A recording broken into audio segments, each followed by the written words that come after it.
Hello YouTube, welcome back over to GamingHouse, and if you've been watching my Prey playthrough, if you haven't, there's a link down in the description down below.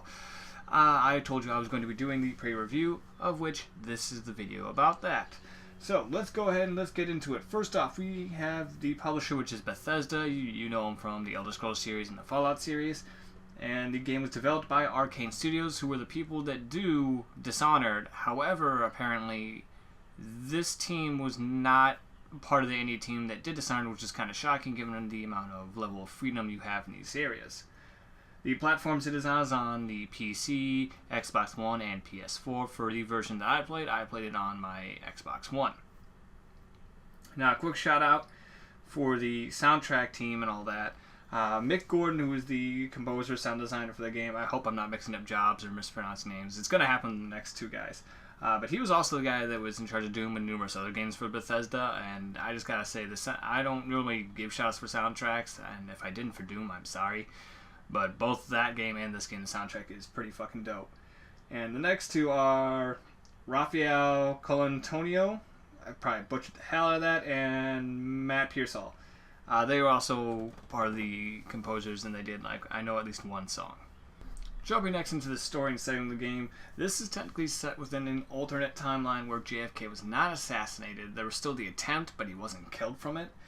And as a result of this, him still being around expanded the space race between the USA and the USSR. And during this, humanity comes in contact with the Typhon, this alien organism that's kind of just these red blobs or so. And of course, that's spurred on study of them, but it turns out they were hostile, people die, etc. Jumping around to 2032, I believe. I hope so. It's here, 2030, 2032, and I wrote down 2032. Is where the game takes place, and that's aboard Talos 1, which is the space station that is now owned by TranStar. It was put there previously by the USA and the USSR during their time in the space race, which was transformed by TranStar into Talos 1. And with that, TranStar is also the ones that took over studying the Typhon, and has utilized their research in neuroscience, which relates back to your skills. And this time, you play as Morgan Yu, which you can select as male or female. And of course, during this, you wake up, you're doing some tests, and something goes wrong in one of the tests, and that's pretty much the start of the game, where the Typhon breakout happens, and shit goes to hell, and you're now stuck trying to get off the space station. I'm not going to go into any more details about the story just because I don't want to spoil it, and easily the wrong words can spoil the game for you. So I'm not going to do that. I'm avoid that. Bare bones. Other than I can add that it is nice sci-fi elements and good story. Next up would be the gameplay. This is where the game really shines. Starting off, first off, we'll talk about the glue cannon. Is going to be your best friend in this. It is a multi-purpose weapon. It is used to both freeze enemies, allowing you to get some free hits in.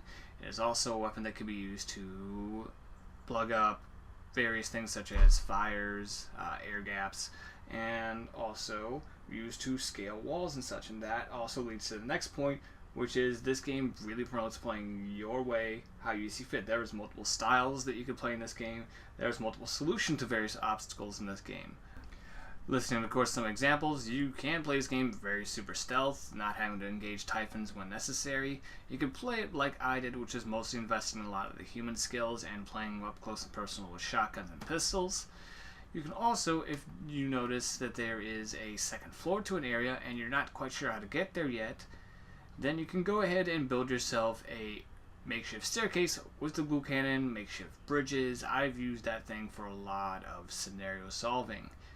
You can also, if there is, say, a security station or other things that have a window, but you don't know the key card or passcode yet, and you're not sure where you're going to get that, you can go ahead and shortcut that if you happen to have one of the alien skills that unlocks later in the game called Mimic, that literally lets you mimic objects in the game like they can, and you can shrink yourself down to, say, like a coffee mug and fit yourself through the bottom of the glass. And since we're kind of talking about skills, we'll get into that. For my playthrough of the game, again, link down below.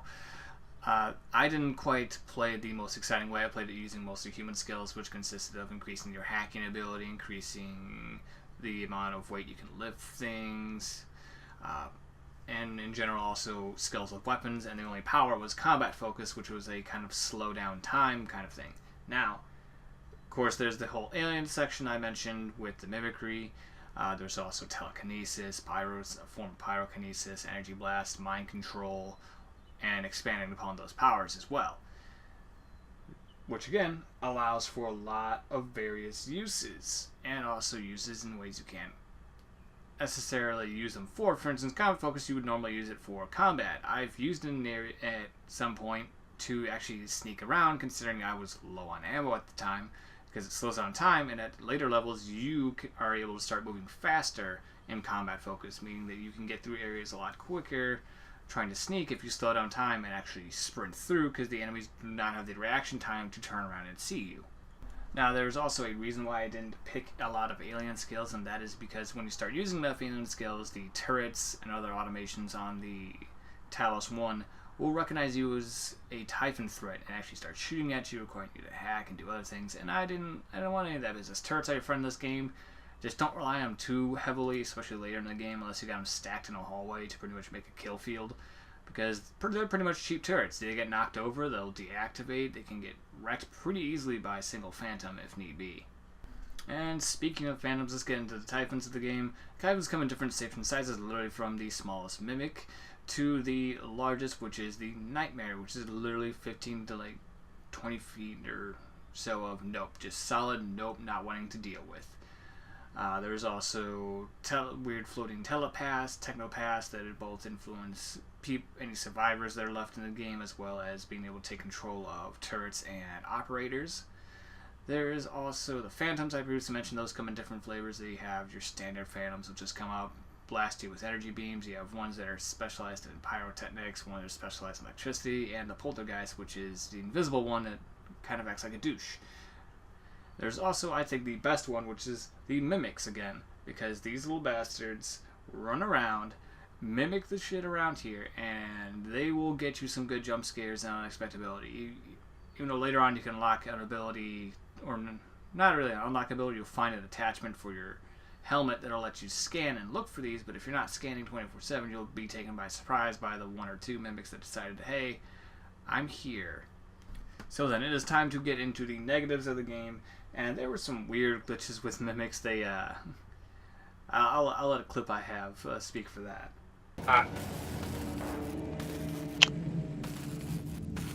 The fuck? It's coming at me! There is also, I had the issue of some textures not loading in a timely fashion. They'd sit there, they'd take a minute, it'd be like, that usual like fuzzy stuff. I had at least one or two instances of screen tearing, and the most important negative that I had is there were loading screens. There are loading screens in this game. A lot of loading screens depending on what you're doing in the game. So if you're doing the main storyline, you're going to have to run back and forth, and these loading screens are... They will get to you after a while. You'll be like, oh my god, there are a lot of these. It's also worth noting there is apparently an extremely rare save corrupting glitch. That is the one that IGN had, and that's why they gave it a 4 out of 10 apparently, which is, petty as fuck and also understandable. I mean, your personal experience with the game was bad. However, it would make sense for someone like me who's not in the professional game journalism area. Yeah, let's not be petty as fuck, IGN. Come on now. Now let's go ahead and get into the scoring. For my scoring of games, I go on a 1 to 10 basis, 1 being the lowest, 10 being the highest. I also use 0.5s. In this case, 0.5s usually mean that they weren't high enough to get to the next level, but I don't do stupid shit. Well, again, since I already make fun of IGN, like 0.1, 0.2, 0.3, I don't do that. That's stupid. That's dumb as hell. Also, the 5 is more the middle ground, obviously. It's like more, it's okay, as opposed to like bad. And my scoring of Prey is going to be an 8 out of 10. The game feels good. The gameplay, the story, the freedom of flight, it's all there. The negatives just kind of rear their ugly head, especially since I was on console. I'm pretty sure the problem might not be as persistent on PC with those textures and such, but the loading screens, those definitely, you'll notice those a lot, especially later down the line where you're running back and forth on the station. Some suggestions I would say that could easily raise the scores. Again, if they come out with a patch that lowers those loading screen times, easy peasy lemon squeezy. I would suggest down the line also maybe if they were going to do a DLC for this game. I don't think they will because it was pretty single player open shut on its story. Give us a Nerf gun war. Give us a multiplayer Nerf gun war on the Talos 1. That was explained a lot in the emails that you can find in the game. That apparently there was just a station-wide Nerf war, and it was just hilarious to read about.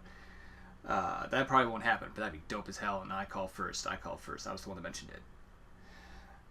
And that'll do it for this video. As always, like, comment, subscribe, all that fun YouTube stuff. Again, that playlist is linked down below in the description, unless I'm a lazy piece of shit. Twitter is also down there if you want to follow for channel updates. Keep an eye out. I'm probably going to be playing The Surge. I'm not sure if I'll be recording a whole lot of that or streaming that, but there will definitely be a review about that. And as always, you're welcome to come back into Gaming House for more gameplay and commentary.